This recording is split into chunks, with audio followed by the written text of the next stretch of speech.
Hello, everyone in Cameroon. I can't believe I'm back there. Not in person, which I wish I could be, but at least in a video. And the video part of this is going to be very short because I had an accident. Not an old people's accident, because I ran a 5K run that same day, but on American Thanksgiving, after winning in my age group a 5K run, I tripped on the last step. And so I have stitches on my forehead, which are still healing. So I feel kind of conscious and would be unhappy to be there all the time for you. But you're going to have, instead of that, my voice and pictures. So let me start on our topic, the power of volunteerism. Let me say what I believe volunteerism to be. It's normally defined as volunteer, that is unpaid work, especially in community services. That is, however, not on See It. And the lady in the back of me, look up, who's a very sad lady that I love and I watch very often, will show you in her way how I see volunteerism. Now let's go to the pictures and the voice.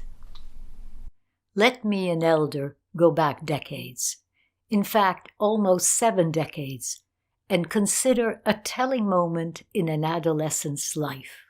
It was in the 8th or 9th grade, and the school wanted to have us put on a play. We were asked to find something, some play. However, one hand was raised, and the face that went with it proposed, "How about if we create our own play?" That is how Wilson Finn came about, a play that mirrored the school, the Woodrow Wilson Junior High School, but put it in the world under the waters, with all of us as fish. Yes, you have it. That is why the fin. We had lots of fun doing it. I have one picture, that is all. I do not even know if I have the written play, one that included songs. And yes, I was the one who volunteered and wrote it, but everyone else contributed, from choosing the music to taking part in it, to the discussions over details, to the staging, all aspects. Of course, ending with the warmth of the applause. What was that community work? Was it community work? Was it providing a service? I only remember how proud we were that it came together, that so many of us, students, took time to do it. The most important thing, as far as I am concerned, is that it was not requested. We could have picked a play from a list that our teachers proposed. It was, however, so much fun to do something on our own, to show that we were capable of creating and producing what was not just a little thing, but a whole show. Yes, our teachers helped, but we were the ones who did it. Some 4 decades later, I told a good friend of mine from graduate school, who was by then the ambassador of his country to the United Nations, that I wanted to go on the United Nations mission to Cambodia. He frowned and looked at me from under disbelieving eyes. "But Tatiana, there is no mission to Cambodia." "There will be," I retorted. When the mission came about, 2 years later, he inscribed me, the first person to show how important it was for the world. The mission was difficult. My first office was in a giant empty room. My first desk was a mat on the floor. However, we accomplished what we set out to do. We held elections after preparing for them for a year. Did I do that for free? No. I was paid during the mission, even very well paid, However, because I felt it had to take place, because I said I wanted to go before it even existed, I was happy all the time that I was part of it. During elections, I even developed a giant backache, so bad that later, when we went through the lessons learned, when I sat, I had to prop one leg on a chair. I did all of it with a smile. My colleagues could not understand it sometimes as they complained about conditions. Well, I had asked for it. I had volunteered. I did not do it because I had to have that job, that position. Most of us volunteer, do things that we are not called upon to do or pushed into, simply because we care about someone. If we see our mother fall, we rush to help her because we love her so much and we know how much she has done or still does for us. If a close friend has a birthday, no matter how difficult it may be, we try to do something to celebrate it. There are countless examples of what we do spontaneously because we care about it, even though it requires an effort or a sacrifice on our part. For instance, we will close a window when it is raining hard because we do not want it to become wet inside the house. So what if we become a bit wet ourselves in the process? It is much easier than having to clean and dry a carpet that would have been soaked. What is important in community volunteerism is that we open our eyes to what affects us and those we care about. If your little brother gets sick when he drinks the water from the tap or the jug that came from a stream or well, you can try to get him better. Complain, go to those responsible for the water in your town, or go beyond that and see what can be done for the source of the water. Now, if a person you don't like gets sick from the water, you might just snicker. However, consider that it may happen to your little brother or yourself. It may be that you feel you cannot do anything because you have so many obligations, things that you have to do, and it may be true. There are circumstances beyond our control when we have so much to do, taking daily care of our family and our close ones, that we have no energy left to do anything else. However, if we have some energy left, then we can look around and see how we can do something to make life better for ourselves and others. It may be that you want to have a party, and why not? Celebrations are ways of bringing people together.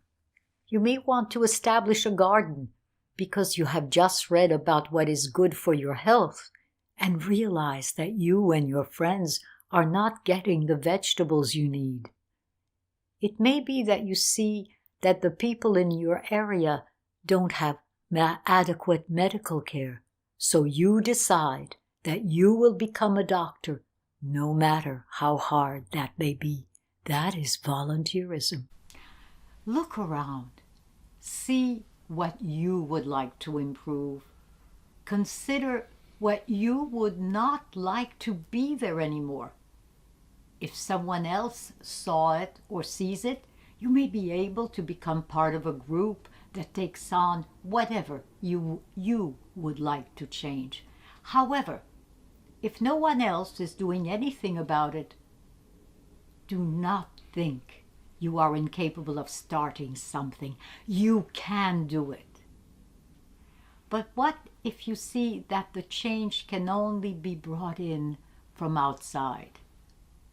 Well then, go there where that can be done and see what you can do for that.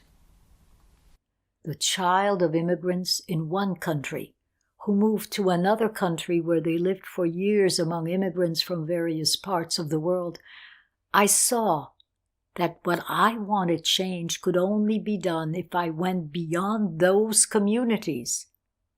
No matter how hard, I pursued that road. In high school, the advisor almost laughed that I dared apply to an elite college. I never told my parents about the derision and got into the exclusive school. In college, they wanted me to specialize in the background I came from. I specialized in a subject that was the very opposite of that. There was little chance for me to get into the United Nations. I was from a background that was far too lowly, but I volunteered my way in. Somehow, in my very first job, a summer position as the substitute for the vacationing librarian of the United Nations Scientific Committee on the Effects of Atomic Radiation, I saw my way to trying to get all of us, humans, to deal with our challenges without resorting to arms. The way zigzagged, as I was a woman in the international system of the 1970s, old history for you, but a wonderful and also painful period for me, as women were denigrated at that time. But neither was I perfect. I made mistakes. One of them to be too outspoken. I could not be anything else.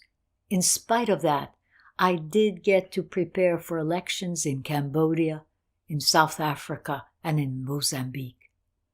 Later, working for an organization which brought together elected officials with religious leaders, I was the program director for a conference that had the Israelis and Palestinians working on a common project. It did not take place, as the Israeli Prime Minister was assassinated by a young man from among his own people. However, I could not and did not give up as I continued volunteering. That is how I wound up in Dallas, as the organization I joined as president, the Thanksgiving Foundation, is dedicated to a common human virtue, that of giving thanks for the gift of life and for the other, that is one's fellow human beings. Time and energy, of course, have their limits, so I retired.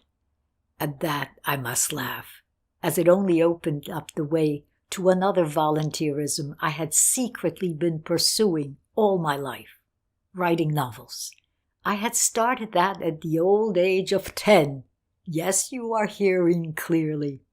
In 2019, I started self-publishing. The first book that came out was Choices, a story based on an American girl working for the international system in, guess what? Cameroon. There are several other books that are out, others in various stages. One is especially close to my heart, Mangoes and Blood, thanks to an unforeseen present from a dear friend.